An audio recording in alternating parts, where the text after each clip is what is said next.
இயேசு கிறிஸ்து தம்முடைய ஆடுகளுக்கு ஜீவன் உண்டாயிருக்கும், அந்த ஜீவன் பரிபூரணப்படும் வந்தார். அல்லேலூயா. ஆனால் அதே சமயத்துல பிசாசானவன் திருடவும் கொல்லவும் அழிக்கிறவுமே வருகிறான் என்று வசனம் சொல்கிறது. அல்லேலூயா. வசனம் சொல்கிறது 100% உண்மை. அல்லேலூயா. இந்த உலகத்துல ஆண்டவர் நமக்கு கஷ்டங்களை தந்து நம்மளை உருவாக்குகிறார், நம்மளை கிளியர் பண்ணுகிறார், நம்மை அவர் கூட இன்னும் நெருங்க வைக்கிறார். அல்லேலூயா. நாம் இயேசுடைய டேஸ்ட்டை நம்ம அதிகமாக உணர்கிறோம். அல்லேலூயா. அதே சமயத்துல இந்த உலகத்திலே இன்பமா வாழ்றவங்க இந்த உலக சந்தோஷத்திலே பாவத்தை விட்டு வெளியே வராம அப்படியே மடிந்து போகிறார்கள். இவ்வளவு ஒரு வேதனையான விஷயம். அல்லேலூயா. அவங்களும் பாவம் செய்யறாங்க, மற்றவர்களையும் பாவம் செய்ய இழுக்கிறாங்க. அல்லேலூயா. இந்த பிசாசானவன் பொய்யும் பொய்க்கு தகப்பனமாக இருக்கிறான் என்று வேதம் சொல்கிறது. அல்லேலூயா. சொல்றதுல எதுவுமே உண்மை கிடையாது, எல்லாமே பொய் தான். அல்லேலூயா.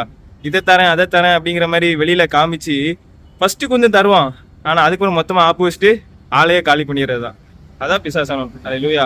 ஆனால் தேவன் இதை தரேன் அதை தரேன்னு சொல்ல மாட்டாரு. நீ நான் சொல்றதுக்கு கீழ்ப்படி அப்படிம்பாரு. அல்லேலூயா. கீழ்ப்படிந்தீங்க அப்படின்னா உங்களுக்கு பெரிய ஆசீர்வாதங்களை தருவார். அல்லேலூயா. ஆபிரகாம் அப்படிதான் கீழ்ப்படிந்தான், அவனுக்கு ஒரு தேசத்தை கொடுத்தார்.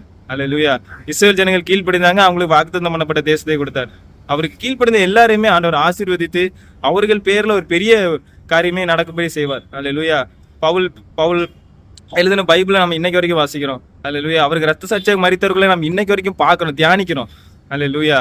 அப்படி ஆண்டவர் அவங்கவுங்க பேரை தலைமுறை தலைமுறையாக நினைவு கூறும்படி செய்வார். அல்லேலூயா. அவருக்கு கீழ்ப்படியுங்க, அவர் ஜீவன் உண்டாக வந்தார். பிசாசானவனை கீழ்ப்படியாதீங்க, அவன் பொய்யும் பொய்க்கு தகப்பனமாக இருக்கிறான், கொல்லவும் அழிக்கும் திருடமே வருகிறான். அல்லேலூயா. ஆனால் இயேசு கிறிஸ்துவோ நமக்கு முழுமையான ஒரு அன்பான அப்பாவாக இருந்து நமக்கு ஜீவனை தருகிறார். அல்லேலூயா. கர்த்தர் தாமே ஆசீர்வதிப்பார்.